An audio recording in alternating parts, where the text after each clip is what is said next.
புதுச்சேரியில் கழிவறைக்கு சென்ற 2 பெண்கள் விஷவாயு தாக்கி உயிரிழந்திருக்கின்றனர்.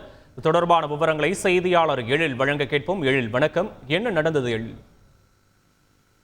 புதுச்சேரி ரெட்டியார்பாளையம் தொகுதிக்குட்பட்ட புதுநகர் பகுதியில் 500க்கும் மேற்பட்ட குடும்பங்கள் வசித்து வருகின்றனர். மேலும் இதே புதுநகர் பகுதியில் கழிவுநீர் வடிகால் உள்ளது.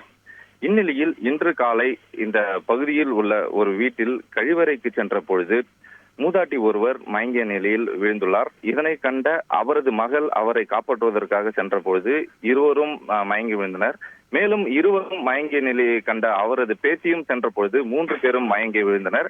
இதனையடுத்து உடனடியாக அருகில் இருந்தவர்கள் 3 பேரையும் மீட்டு அருகில் உள்ள அரசு மருத்துவமனைக்கு கொண்டு சென்ற பொழுது மூதாட்டி செந்தாமரை உயிரிழந்தார். அதே போல் அவரது மகள் பாக்கியலட்சுமியும் உயிரிழந்துள்ளார். மேலும் அவரது பேத்தி தற்பொழுது அரசு மருத்துவமனையில் தீவிர சிகிச்சை பிரிவில் அனுமதிக்கப்பட்டு சிகிச்சை பெற்று வருகிறார்.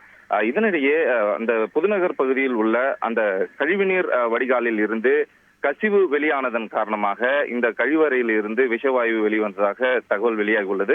மேலும் அப்பகுதியில் உள்ள அனைத்து வீடுகளிலும் உள்ளே பொதுமக்கள் வசிக்க வேண்டாம் எனவும், மேலும் விஷவாயு தாக்குவதற்கான வாய்ப்புகள் உள்ளதால் வீட்டில் இருந்து அனைவரும் வெளியேற்றுமாறு போலீசார் மற்றும் நகராட்சி ஊழியர்கள் அறிவுறுத்தி வருகின்றனர். இதன் காரணமாக பொதுமக்கள் அப்பகுதியில் உள்ள வீடுகளில் இருந்து வெளியேறி வருகின்றனர்.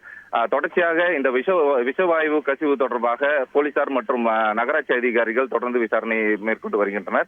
புதுச்சேரியில் கழிவறைக்கு சென்று 2 பெண்கள் விஷவாயு தாக்கி உயிரிழந்த சம்பவம் பரபரப்பை ஏற்பட்டுள்ளது. தொடர்ச்சியாக இப்பகுதியில் ஒரு பரபரப்பான சூழ்நிலை நிலவி வருகிறது.